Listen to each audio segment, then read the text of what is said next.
Hello, I hope you're well today. Today we're going to be working on a sea serpent. This one lives on my mom's coffee table, but there are stories about sea serpents from all over the world. Here's one called hippocamp, and perhaps you know of Loch Ness monster. And we're going to create a sea serpent that's off in the distance, far in the distance. So what I've done on my scroll is I've created a space where it's not completely underwater and you can see the sky above as well as the water below. Because the sea serpent's so far away, we're not going to be able to see it underwater, and it's going to be really simple stitching, really simple pattern. And here is my scroll where I've gone from completely underwater and made a transition into this place where I've already laid down the piece that's going to form the horizon. Now just trying out a variety of different cloths to see which one I would like to use as the sky. And I think that the one out of the choices that I have here, the one that works the best, that gives a good separation between the sky and the sea, is this shiny polyester light blue fabric. So I'm going to use that, and I've stitched it down, and now I'm just going to use a shade of gray thread, and I'm trying out a few different versions here, that's going to create the sea serpent off in the distance. Now, when things are very far away, we don't see much detail and they don't have bright colors. They tend to look a little bit grayed out and blurry sometimes. And I'll tell you a little story in a little bit, but first let's get the stitching established. So I've gone ahead and I've done the tail off camera, but basically all the stitching is the same. So I'm going to start out with one of the humps, if you will, there. And I'm using stem stitch, but you could easily use back stitch or any really smooth textured stitch. You don't want anything that looks too textury. You just want it to be quite smooth. So back stitch or a straight stitch or even a running stitch. I'm going along and creating the outer outline of that curved shape, that sort of half circle. And I'm just going to create the outline of it using stem stitch, which is going around and around and around.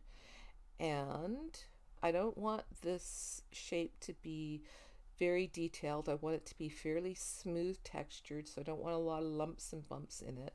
But I can always go back and fill it in if I feel like things have gone off in the wrong direction. Also don't want it to be very big.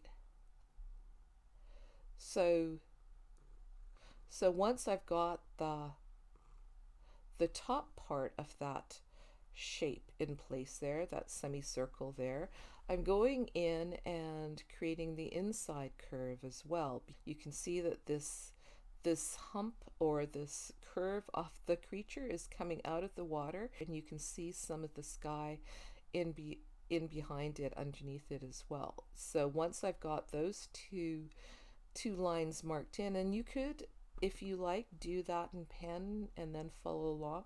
Now I'm just going to fill in the entire shape just with straight stitches. You can use back stitch, stem stitch, but just going back and forth with a running stitch, making sure they overlap with each other, following the contours of the shape will do a perfectly good job to fill it in. And if you decide, if you feel like your shape is a little bit ragged, you can always neaten things up by doing what's called whipping it. That is running your needle around the stitches without going through the cloth, just going around and around and around, and that usually smooths things out. So I want to tell you a little story.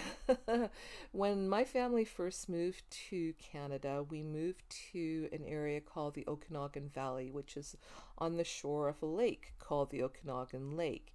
And when we first moved here, we were told a story about a creature called the ogopogo that was rumored to live in the lake. Now, the ogopogo was described as a lake-dwelling monster that would occasionally eat people that were swimming across the lake. And we were told that the First Nations community used to feed animals to the ogopogo. So from time to time, people would turn up with blurry photos of some sort of creature well off in the distance. And it certainly looked like there was something in the distance. And this is what I thought I was going to be recreating in my sea serpent here. However, However, in doing research, I was looking to see if I could find one of these blurry photos that would show up from time to time. So while I was searching for a photo off the ogopogo, I came across a rather curious and interesting story, which I had not heard before. Apparently, the name ogopogo was something that was coined in a pub by a group of settler singers in the early part of the 20th century. And there you see I've got the first hump there. I end up doing two humps and a tail off camera, but they're essentially done the same way. But now I'm going to work on the head, and I'll continue my story while I work on the head and neck. The ogopogo was not, in fact, the creature that was known to the community of First Nations people, the Syilx people of the Okanagan Valley. The Syilx people actually have their own story of the spirit that dwells in the lake that they call aitkʷ. Now, aitkʷ is not known as a monster. aitkʷ is, in fact, the spirit of the lake.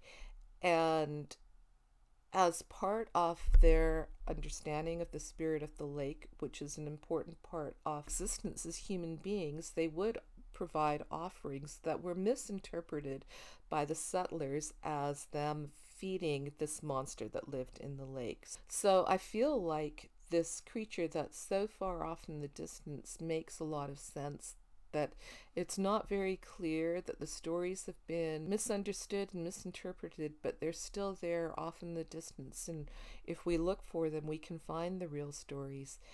And I would encourage you perhaps to look for stories from your own part of the world that could make their way into your scroll if you like. Anyway, once again, thanks for watching. It's great to have you here, and I hope to see you again soon. Bye for now.